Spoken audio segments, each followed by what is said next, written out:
അസ്തമന സൂര്യൻ്റെ പ്രഭയിൽ ചെങ്കോട്ട വളരെ ശോഭയാർന്നതായി കാണും എന്ന് കേട്ടിട്ടുണ്ട്. അത് കാണാനുള്ള ഭാഗ്യമുണ്ടായി. ദാ സൂര്യൻ അസ്തമിച്ചു തുടങ്ങി.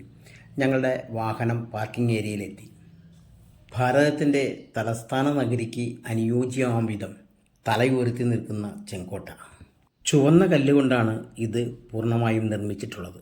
അതുകൊണ്ടാവണം റെഡ് ഫോർട്ട് അല്ലെങ്കിൽ ചുവന്ന കോട്ട ചെങ്കോട്ട എന്നതിന് പേര് വരാൻ കാരണം.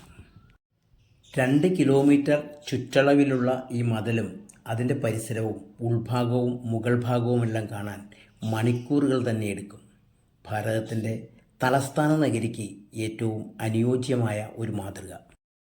ഇതിൻ്റെ മുകളിൽ നിന്നുകൊണ്ടാണ് പ്രധാനമന്ത്രിമാർ പതാക ഉയർത്തിക്കൊണ്ട് സ്വാതന്ത്ര്യദിന നാളുകളിൽ സന്ദേശം നൽകുന്നത്.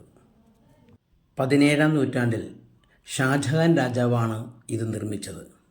അന്നു മുതൽ ഇത് മുഗൾ സാമ്രാജ്യത്തിൻ്റെ ഒരു തലസ്ഥാന കേന്ദ്രമായി മാറി.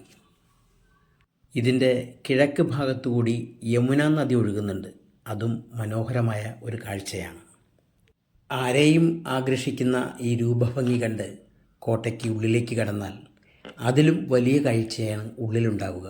നമ്മളെ അമ്പരപ്പിക്കുന്ന കാഴ്ച. ലാഹോർ ഗേറ്റ്, ദില്ലി ഗേറ്റ്, ഷാ മുർജ്, ആസാദ് മുർജ്, ഹീര മഹൽ, പിന്നെ ആരാധനയ്ക്കുള്ള പള്ളികൾ, ഇവ പ്രധാന നിർമ്മിതികളാണ് ഇതിൻ്റെ അകത്ത്. ഓരോ ഭാരതീയനും അഭിമാനത്തോടെ നെഞ്ചിലേറ്റുന്ന ഈ മഹാ അത്ഭുതം എന്നെങ്കിലും ഒരിക്കൽ നമ്മൾ കണ്ടിരിക്കേണ്ടത് അനിവാര്യമാണ്.